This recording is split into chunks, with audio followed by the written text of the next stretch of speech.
So how's it going, everybody? This is a re-upload from earlier in today. Now, for some reason, my video got demonetized for violence or something. I think somebody just false flagged it, and it completely killed it in the algorithm. So this is a re-upload. So I went ahead and changed a couple things, and at the very end of the video, I added the new updated best farming method. So if you guys want to know how to upgrade your character really fast, then stick around for the end of the video. Before today's video, I'm going to be showing you all some tips and tricks that can hopefully help you out pretty early on in your playthrough. So let's not waste any more time and let's go ahead and jump right into it. So the first tip I have for you all is that at the very beginning of the game, they're throwing a lot of tutorials at you. It's like every couple steps you take, it's like, here's another tutorial screen. And it can be a bit overwhelming. I know I was definitely overwhelmed with just how many tutorials they were hitting me with all at the same time, and you have to learn all the new controls and the different abilities, and it's a lot to take in and a lot to remember. Well, at any point, if you forgot one of the tutorials, or maybe you just ran through and it just popped up on screen and maybe you missed it, if you pause your game and look in your inventory, there's actually an entire tab dedicated to nothing but tutorial pages. Now, I don't know why they decided to put tutorial pages in your inventory and not give it its own separate tab, but once I discovered this, I went back to this page a number of different times because there's a bunch of stuff in here that I forgot about or I just don't remember them telling me, and I actually learned a couple of things that I didn't know previously by checking out these tutorial pages. So at any point you get confused, or maybe you're lost or something, or you just don't know how a mechanic works, just check out your inventory and you will find the tutorials there. So the next tip I have for you all is to just constantly check out the Umbral as much as possible. Now, the Umbral is like the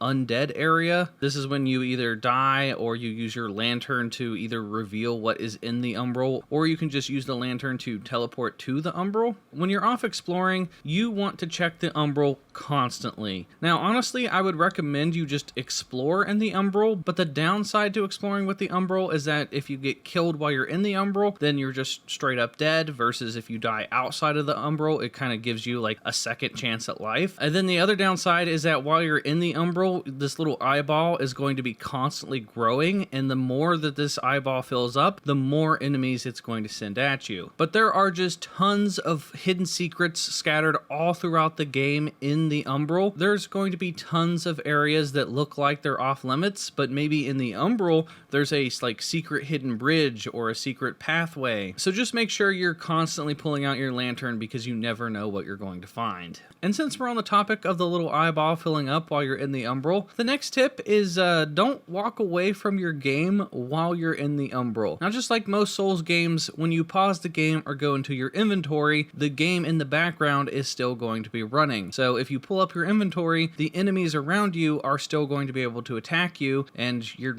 not really safe. So in most Souls games, or Elden Ring for example, I would clear out the area, or I'd put my person into a safe spot and then run to the bathroom, or maybe grab a snack to eat or whatever it is, and then I would come back and I would still be safe. Well, in Lords of the Fallen, I made the mistake of thinking I was safe and I walked off to the bathroom, but when I returned, I noticed that my character was dead, and that is because the little eyeball was still filling up because I was in the Umbral, and then once the eyeball filled up, it spawned enemies literally straight on top of my character and killed me while I wasn't there. So if you're going to walk away from your game at any point, make sure, one, that it's not in the Umbral and that you're in a safe location, and two, if you absolutely have to pause your game, just go into the photo mode, and this is going to freeze everything in the environment around you. So if you do need to walk away from your game at any point and you need to pause it, none of the enemies will be able to attack you, and you can safely go to the bathroom or go grab a bite to eat or whatever. So to pause the game,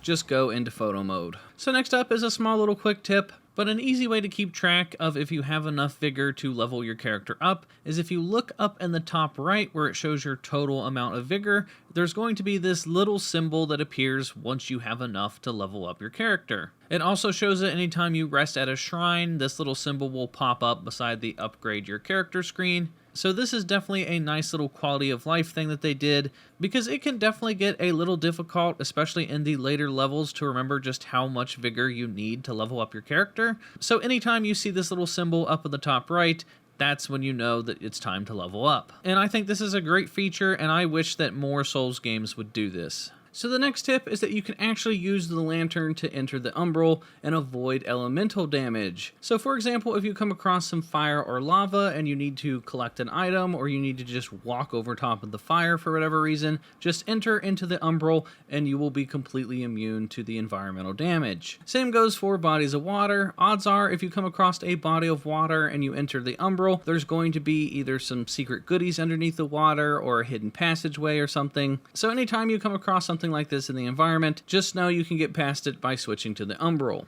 So the next tip I have for you all is once you defeat the very first major boss encounter and you unlock the hub area, you're going to come across this vendor in the hub area. You can't miss him. And this vendor is going to sell a key for 9,500. Now, early on in the game, that's pretty expensive. I mean, that's a couple level ups that you could have instead, and you may be wondering if this key is worth it. And I'm here to tell you that yes, this key is 100% worth it. I would save up for this key as soon as possible. I would make sure it's the first thing that you do, because with this key, as you're pushing forward and you're exploring through the main story, you're going to come across at least, I don't know, 4 or 5 doors that I've seen so far that can only be unlocked with this key. And inside these rooms, you're going to find extra rewards like complete armor sets, really powerful and strong weapons, and even hidden boss encounters. So unless you want to do a lot of backtracking and going back and revisiting places that you've already explored and basically just wasting your time,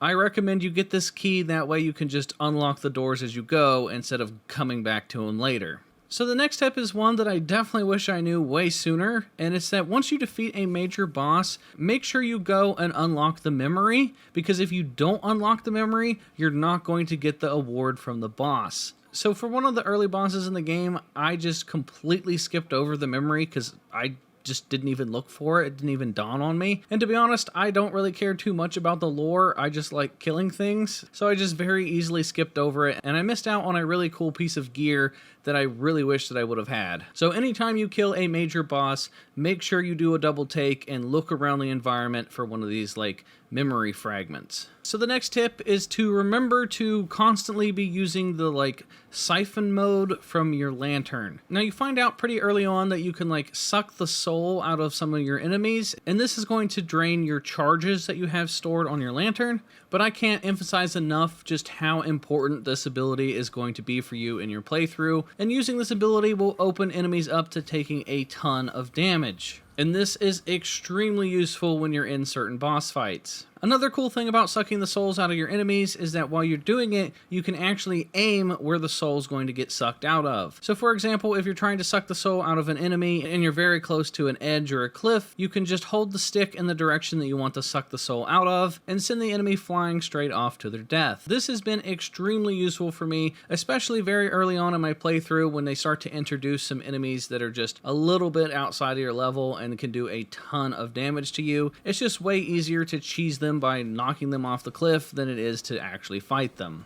So the next tip has to do with planting these little seeds. Now very early on in the game, in like the tutorial area, they're going to teach you that you can take seeds and plant them in the little flower beds to give yourself a little portable totem where you could rest at or teleport. It's basically just a portable shrine. But what I didn't know is that you can only place down one at a time. So when you go to the fast travel menu and you're trying to just travel between all the different ones that you've placed, it's not possible.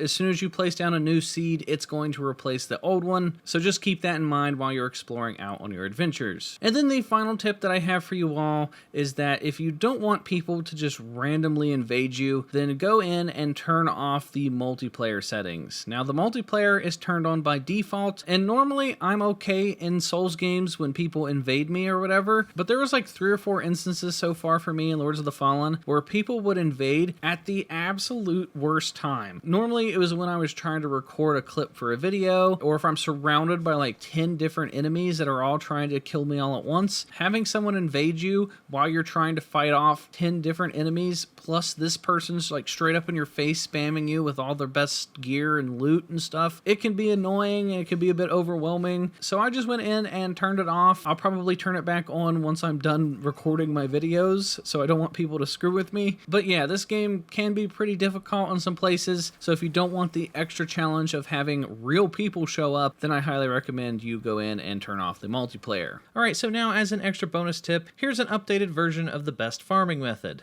Now, I posted a video yesterday showing off one of the best farming methods in the game, and it kind of blew up in the community. There's like 5,000 variations of the same glitch now. So you guys let me know in my previous video how to make this farming method even better. And if you don't know how to get to this location, go back and watch my previous video where I show you exactly how to get here. But for the new updated farming method, instead of just farming the same dude with the spikes on his head over and over and over, what we want to do is just run straight off of the ledge and get this guy to follow you. This will let you enter into the Umbral. And then all we have to do is clear out a couple of the ranged enemies that like to hang out in this area. And then we just chill up here on the ladder until the eyeball fills up all the way. Then once the eyeball fills up all the way, it's going to summon the little like mini boss at you that's super hard to kill. And then all you have to do now is play a little jumping game with this guy and just jump out of his range and then run around on these little like support beams, and then just keep screwing with the mini boss until he swings at you and then misses and falls off the cliff. So every time you kill this boss, you're going to get a ton of vigor, and he's going to drop the resource needed to go and buy the boss weapons from one of the vendors. Now, once you kill the boss, he will respawn after about 3 to 5 minutes, and then you can just wash, rinse, and repeat. Now, sometimes the boss doesn't immediately die to fall damage. Sometimes it takes, once or twice. If he falls down, then just wait for him to sort of just teleport back up to you, and then once the mini boss makes their way back up to you, then you just wash, rinse, repeat. You just do the same cycle, and you try to make him fall to his death. And I found that once you get into a rhythm, this method is actually faster than my previous method. But if you can't, for some reason, get the boss to die and you're just struggling with this method, you can always just watch my previous video and do it the old-fashioned way. But that is going to do it for all my beginner tips and tricks that I have for you all. I have been enjoying the crap out of Lords of the Fallen. I think it's really fun, and I have been having just an absolute blast. So hopefully this video helps you guys out and you guys enjoy it. If you do, then please give this video a thumbs up. It's greatly appreciated. And consider hitting the subscribe button. That way you guys don't miss out on any future Lords of the Fallen videos. But that is going to do it for me, guys, and I will talk to you all next time.